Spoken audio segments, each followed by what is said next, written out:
Ca, ca, ca, ca, carutu. Calon guru bertutur.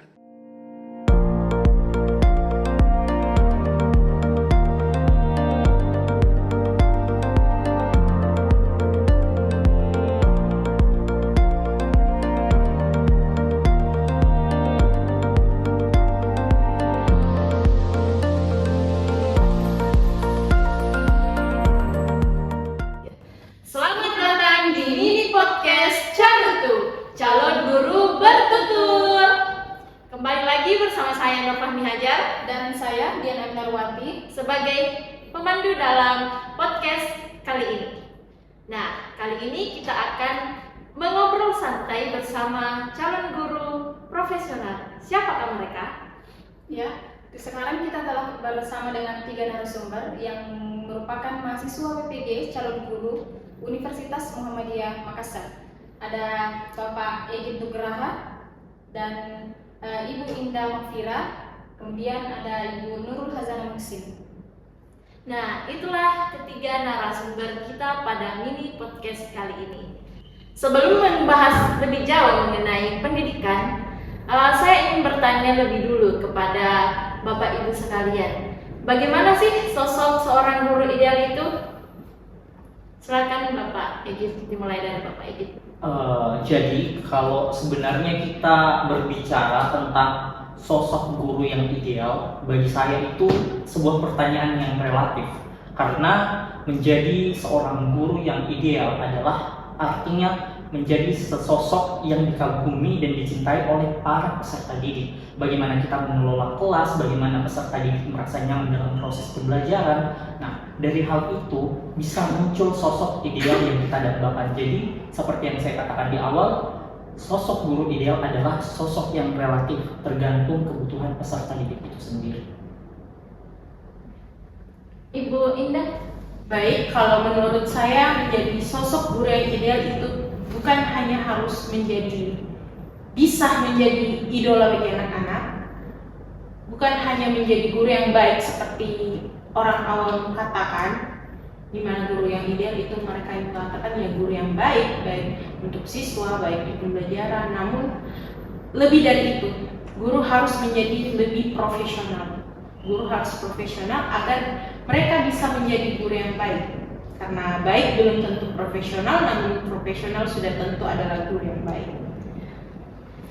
Selanjutnya Ibu Nurul Hasanah. Ya, mungkin sebenarnya kalau kita bicara tentang sosok guru ideal ya sudah terpenuhi dari kedua narasumber tadi kita. Namun bagi saya bagaimana sosok guru ideal tersendiri ya tentunya ya guru yang bisa menciptakan kelasnya, kemudian bisa memberikan pembelajaran bermakna kepada setiap muridnya. Artinya ya tujuan-tujuan dari pendidikan itu dapat tersalurkan dalam setiap pembelajaran yang dilakukannya. Seperti itu. Nah, wah, narasumber yang sangat keren. Nah, tadi kan telah disindir sedikit mengenai seorang guru profesional. Nah, bagaimana sih cara Bapak Ibu untuk mewujudkannya? Mungkin dari saya karena tadi itu jawaban dari pertanyaan sebelumnya yang saya paparkan. Kalau bagaimana langkah awal saya menjadi seorang guru yang profesional, langkah awal saya mungkin dimulai dari langkah-langkah kecil yang bisa menjadikan saya lebih paham apa sih arti menjadi seorang guru, apa sih arti menjadi seorang pendidik. Saya mulai dari mengambil pendidikan sarjana di bidang pendidikan, di mana saya melaksanakan S1, saya melakukan kegiatan-kegiatan seperti menjadi guru, relawan guru di daerah-daerah terpencil, di daerah-daerah tertinggal, lalu mengikuti beberapa kegiatan yang dapat melatih saya sebagai seorang pendidik, kajian-kajian tentang pendidikan. Lalu saya juga sempat mengajar beberapa semester di sekolah sebagai guru honor. Sebelum selesai sarjana pendidikan saya S1. Lalu untuk langkah yang lebih besar saya memutuskan untuk mengikuti pendidikan profesi guru di tahun ini. Jadi itu adalah beberapa rentetan langkah yang saya ambil untuk bisa menjadi seorang guru profesional. Kalau tadi apa yang disampaikan oleh Ibu Indah di sebelah saya ini, beliau melakukan sebuah langkah kecil dengan menjadi relawan. Kebetulan saya juga pernah turut serta dalam kegiatan pengabdian yang dilaksanakan oleh Kemendikbud Ristek, tepatnya adalah kegiatan kampus mengajar angkatan 4. Nah, pada kegiatan ini saya betul-betul merasakan bagaimana rasanya menjadi seorang pendidik, karena ini adalah pada saat itu bisa dibilang pertama kalinya saya terjun secara langsung di lapangan untuk melihat bagaimana sih kondisi pendidikan. Nah, dari kegiatan tersebut saya belajar bahwa terdapat 4 kompetensi yang betul-betul harus dimiliki oleh seorang guru, mulai dari kompetensi pedagoginya, kompetensi sosial, kompetensi kepribadian. Nah, dari ketiga kompetensi ini akan tercipta yang namanya kompetensi profesionalitas. Nah, dari kompetensi profesional ini kita akan dibentuk menjadi seorang guru yang bisa menerapkan sifat-sifat profesionalnya dalam hal interaksi dengan murid ataupun di luar dari kegiatan belajar mengajar di dalam kelas. Nah, saya rasa mungkin saja langkah-langkah kecil yang kita lakukan ini bagi orang lain itu biasa saja, tapi di satu sisi kalau kita memandang langkah kecil ini sebagai hal yang biasa saja, itu bisa dibilang sangat-sangat meremehkan, padahal langkah besar itu selalu dimulai dari langkah-langkah kecil yang kita lakukan. Nah, tadi juga telah disindir mengenai langkah besar yang dilakukan untuk menjadi seorang guru ideal, yaitu dengan mengikuti PPG, calon profesi guru. Nah, bagaimana sih proses dalam PPG itu? Apa saja yang dilakukan? Oke, mengikuti kuliah PPG tentunya ya ada banyak hal yang dipelajari, ada banyak hal yang bisa kami terapkan, ada banyak hal yang bisa kami ambil.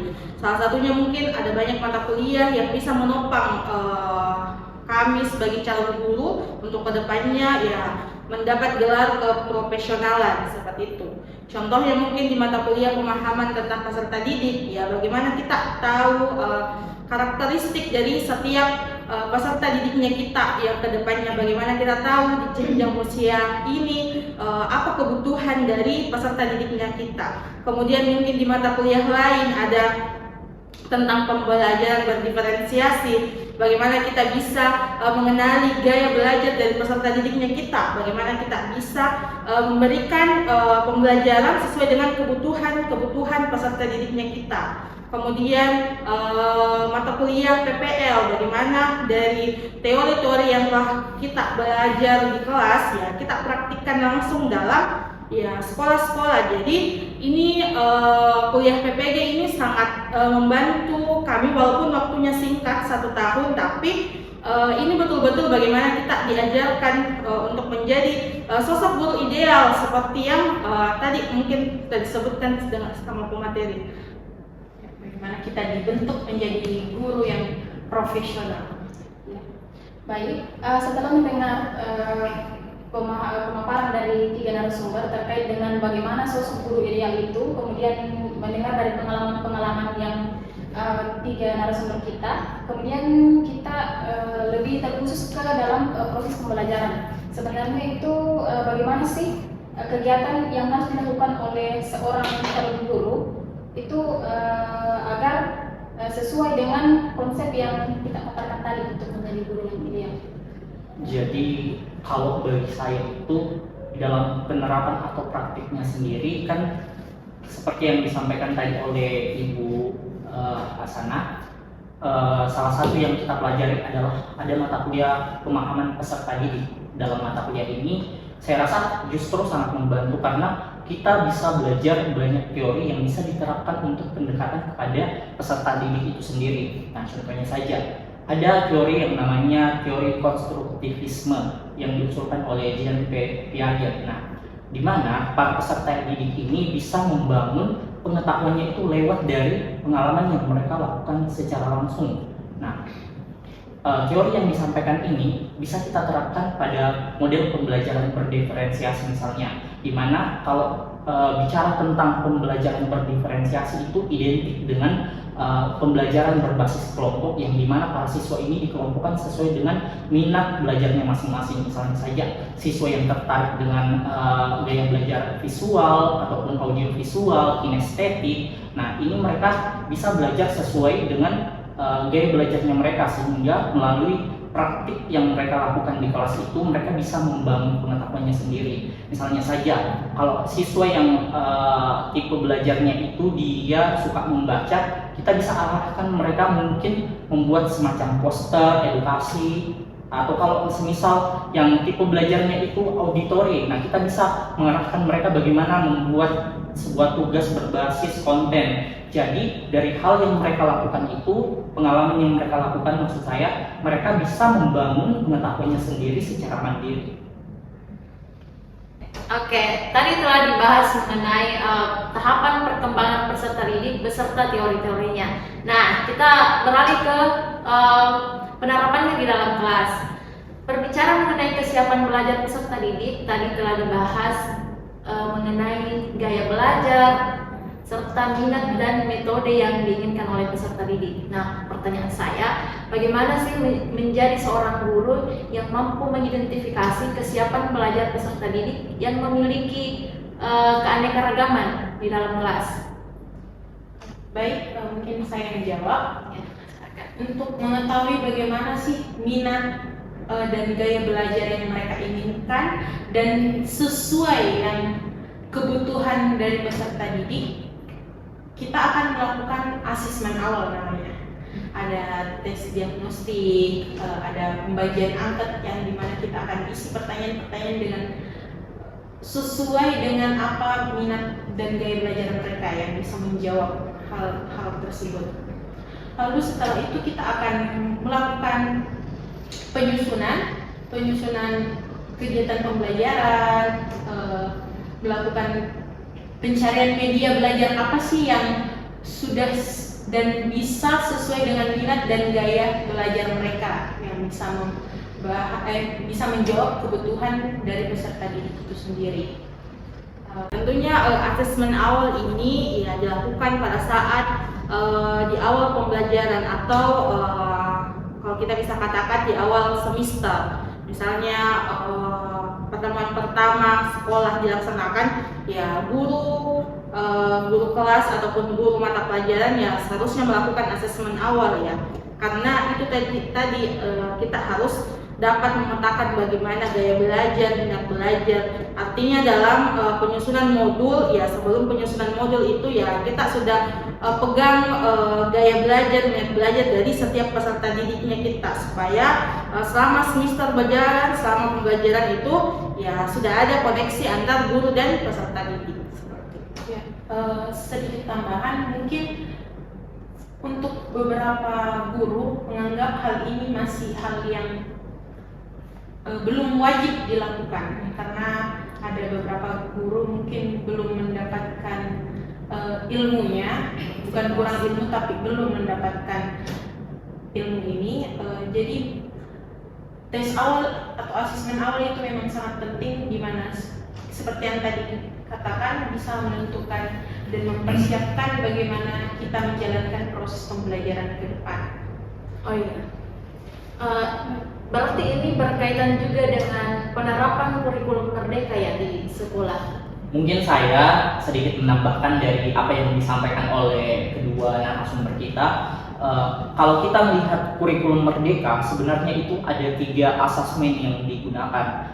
Asesmen diagnostik sebelum pembelajaran, asesmen formatif selama proses pembelajaran berlangsung, dan asesmen sumatif yang dilaksanakan di akhir pembelajaran. Nah, kalau untuk melihat bagaimana kesiapan para peserta didik itu sendiri di kurikulum merdeka, seringkali kita menerapkan seperti yang disampaikan kedua narasumber kita, asesmen diagnostik, baik untuk melihat kemampuan kognitif maupun non-kognitif para peserta didik itu sendiri.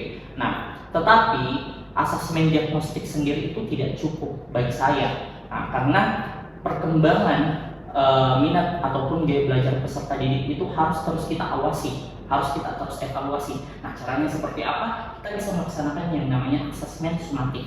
Jadi dengan pelaksanaan asesmen secara berkala dalam proses pembelajaran ini, kita bisa mengetahui secara real time sebenarnya apakah dengan gaya belajar peserta didik yang sedemikian rupa dengan konsep pembelajaran yang kita rancang, apakah sudah sesuai dengan gaya belajar mereka, apakah terjadi perkembangan ataupun peningkatan kecerdasan pengetahuan ataupun kecerdasan emosional mereka selama proses pembelajaran itu berlangsung.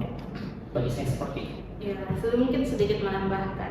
Artinya begini, di kurikulum Merdeka ya bagaimana pemerintah mendesain kurikulum ya namanya saja kurikulum Merdeka ya bagaimana dari segi guru merdeka, dari segi siswa merdeka ya. Mungkin kurikulum kemarin ya mungkin hanya berfokus pada gurunya saja atau berfokus pada siswanya saja, namun tidak ada proses timbal baliknya. Jadi di kurikulum Merdeka ya bagaimana mungkin siswa dapat belajar dengan bermakna, dengan menyenangkan, dan guru juga dapat belajar ya atau menciptakan kelasnya juga dengan nyaman. Jadi makanya slogan kurikulum Merdeka ya Merdeka Belajar seperti itu. Wah, ternyata menjadi seorang sosok guru yang ideal itu sangat susah, dimana kita harus menjadi profesional yang tidak hanya bisa mengajar, namun harus mampu mendidik, memahami peserta didik dengan segala kesiapan belajarnya.